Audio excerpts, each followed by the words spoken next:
Sir ఇప్పుడు only ఈ అబ్బాయిలు, ఈ మగవాళ్ళే కాకుండా కొందరు ఫ్యామిలీస్‌తో కూడా వెళ్తున్నారని విన్నాను. అంటే న్యూస్‌లో చదివాను ఏంటంటే, ఒక ఫ్యామిలీ ఇద్దరు పిల్లలతో కలిపి వెళ్ళి ఐస్‌లో కూరుకొని చనిపోయారు. ఏ దిక్కు లేకుండా అని. అంటే ఆడవాళ్ళని కూడా తీసుకొని వెళ్తున్నారా వీళ్ళు? కొందరు వాళ్ళు మరి ఏజెంట్లు ఇక్కడ ఏజెంట్లు ఏం చెప్తారో వాళ్ళకు ఏందో తెలియదు కానీ కొందరు ఆడవాళ్ళని కూడా చూసినండి వాళ్ళైతే చెప్పే స్టోరీస్ మహాఘోరం అండి.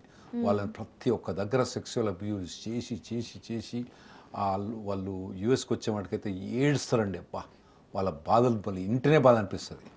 అంత ఘోరంగా వాళ్ళ మీద బిహేవ్ చేస్తారండి. కానీ వాళ్ళు మరి ఒకటేం అర్థం కాదంటే మరి ఎందుకు వస్తారనేది ఫస్ట్ అడిగితే మాకు తెలియదండి ఇట్లయితే అని, మాకు వాడు వేరే చెప్పిండని, వాడు మోసం చేసిండని, వీడు మోసం చేసిందని ఏడుస్తూనే ఉంటారు వాళ్ళైతే. అవును. అంటే ఈ ఇక్కడ ఉన్న ఏజెంట్లు చెప్పేటప్పుడు ఇలా వెళ్ళిపోవడమే పూలబాట అన్నట్టు చెప్తారు కానీ పూలబాట మాదే చెప్తారు. అంత ముళ్ళ మార్గమే ఉంటుంది. ఎవడో ఒకడు అట్లా పూలబాటలో పొయ్యిలో ఉండవచ్చు మనకు తెలియదు. కానీ 90% of the people 98% of the people ఇదే బాటలో పోతారండి. నేను చెప్పిన బాటలో పోతారు. ఇప్పుడు ఇక్కడ నుంచి సమ్ అమెరికాకో కెనడాకో వెళ్ళిపోయారు అనుకుందాం. అక్కడ వెళ్ళిపోయాక మరి వాళ్ళు చెక్ చేయరా మీరు ఎందుకు వచ్చారు ఇక్కడికి అని అడుగుతారు కదా. ఒకసారి లోపలికి పోయిన తర్వాత అంటే వాళ్ళు ఒక్కొక్కసారి యుఎస్ బార్డర్ టౌన్స్ దాటిన తర్వాత బార్డర్ టౌన్స్లో ఏమో మొత్తం చెకప్స్ ఉంటాయి మీకు. అవును. యుఎస్ సిటిజన్స్ అయినా వాళ్ళందరూ కూడా మమ్మల్ని కూడా పోయి అడుగుతారండి. ఏది మీరు ఎక్కడి నుంచి వస్తున్నారు, ఏంది మీ పేపర్స్ చూపెట్టని అడుగుతారు. ఒకసారి బార్డర్ టైం దాటిన తర్వాత అంటే ఇప్పుడు మా హ్యూస్టన్ ఇన్నర్ సిటీ అన్నట్టు డల్లస్ అటువంటి న్యూయార్క్ ఇక ఎవడు అడగాడు మనల్ని. ఓకే. ఎవడు అడగాడు, పేపర్స్ ఏం అడగాడు. మరి అక్కడికి వెళ్ళి వాళ్ళే రెస్టారెంట్లోనో ఎక్కడో పని చేసుకోవాలంటే వాళ్ళు మరి ఏమి ప్రూఫ్స్ అడగరా వాళ్ళని? కొన్ని రెస్టారెంట్స్, కొన్ని హోటల్స్, కొన్ని బిజినెసెస్ వాళ్ళకి తెలిసి వీళ్ళని ఎంప్లాయ్ చేసుకుంటారండి. ఇల్లీగల్గా తెలిసి కూడా ఎంప్లాయ్ చేసుకొని క్యాష్ ఇస్తారు వాళ్ళకు. ఎందుకని అలా? ఇక అట్లా అలవాటు పడ్డది అక్కడ ఎకానమీ. అట్లా తక్కువ రేట్కి పని చేస్తారు వీళ్ళు. ఇంకోటి ఏంటంటే వీళ్ళు కొందరు ఏం చేస్తారంటే దొంగ సోషల్ సెక్యూరిటీ నెంబర్ పట్టుకొచ్చుకుంటారు. అంటే దొంగ సోషల్ ఇప్పుడు మన దగ్గర ఆధార్ కార్డు ఉంది కదా, పాన్ కార్డు ఉంది కదా, పాన్ కార్డు మాదిరి అక్కడ సోషల్ సెక్యూరిటీ నెంబర్ ఉంటుందండి. ఓకే. వాడు ఎవందో సోషల్ సెక్యూరిటీ నెంబర్ తీసుకొచ్చి వీడు వాడుకుంటాడు. వీడు చెక్ ఇస్తే ఆ చెక్ తీసుకుపోయి క్యాష్ చేసుకుంటాడు. బ్యాంక్ లేడు. ఓకే. ఆ క్యాష్ చేసుకుంటాడు. వాడు 100కి 5 రూపాయలు వాడు దొప్పుతాడు. మొత్తం ఫేక్ ఫేక్ అంటే ఫేక్ ఐడెంటిటీ క్రియేట్ చేసుకొని ఆ బ్యాంక్ అకౌంట్ పోకుండా వాడు క్యాష్ చేసుకుంటాడు. కొందరు అట్లా ఉంటారు, కొందరు క్యాష్ పని చేసే వాళ్ళు ఉంటారు, కొందరు డైలీ లేబరర్స్ ఉంటారు. ఇప్పుడు మన దగ్గర ఇక్కడ లేబర్ అడ్డాలు ఉంటాయి కదా, అటువంటి లేబర్ అడ్డాస్ ఉంటాయి అన్నట్టు. ఇక్కడ మన దగ్గర లేబర్ అడ్డాస్ పోతే వాళ్ళు మంచిగా దూర మాదిరి కూర్చొని ఉంటారు. నాయన వస్తావారా అని అర్థం. అక్కడ లేబర్ అడ్డా మీద కారు తీసుకొని పోతే 100 మంది ఇట్లా మొత్తం ఎగబడతారండి. మొదలే కారు మీరు డోర్ మొత్తం బంద్ చేసుకొని పోతాం అక్కడ పోతే. అంటే వాళ్ళు పని కోసం అడుగుతారు, వాళ్ళు ఏం చేయరు. సో ఆ డోర్ తెరసకథం వచ్చి అందులో కూర్చుంటారు వాళ్ళు, నన్ను తీసుకుని నన్ను పని చేయించుకోని. అటువంటి అడ్డాలు కూడా ఉంటాయి చాలా. అక్కడ పోయిన తర్వాత వాళ్ళని అడగరండి. అట్లా మీకు చెప్పాలంటే ఇప్పుడు యుఎస్ స్టాటిస్టిక్స్ ప్రకారం అంటే యుఎస్ డేటా అంటే సెన్సస్ బ్యూరో ఉంటుంది కదా ఇక్కడ మనకు, ఆ డేటా ప్రకారం ప్రతి 100 మందికి 5 నుంచి 10 మంది ఇల్లీగల్గా ఉన్నారు యునైటెడ్ స్టేట్స్. అన్డాక్యుమెంటెడ్ ఏలియన్స్ అంటాం మేము. ప్రతి 100 మందికి 5 నుంచి 10 మధ్యలో డాక్యుమెంటెడ్లీ అంటే వీళ్ళు యుఎస్ సెన్సస్ బ్యూరో వీళ్ళు డాక్యుమెంట్ చేసింది, వీళ్ళు ఇల్లీగల్ ఉన్నారని డాక్యుమెంట్ చేసింది 5 నుంచి 10. మరి అంతకన్నా ఎక్కువ ఉన్నారో మనకు తెలియదు.